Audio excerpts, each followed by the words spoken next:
Hi everyone, welcome back to Techie Dialogue. Today, I'll show you how to export from Photoshop and import it into Figma, step by step. If you're enjoying these tutorials, don't forget to subscribe to the channel and hit the notification bell for updates on more design tips and tricks. Alright, let's get started. Step 1. First, open your Photoshop file. Ensure all the layers you want to export are visible. Hidden layers won't be included in the export process. Remember, what you can't see, you can't copy.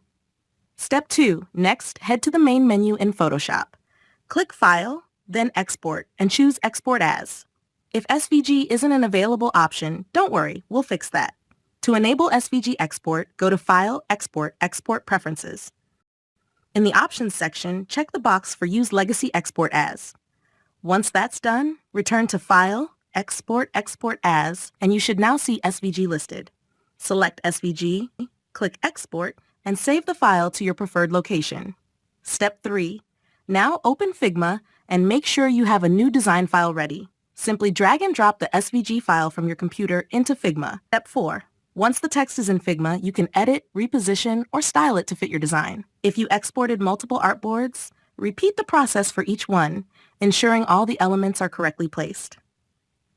And that's it. Thank you so much for watching, and see you in the next video.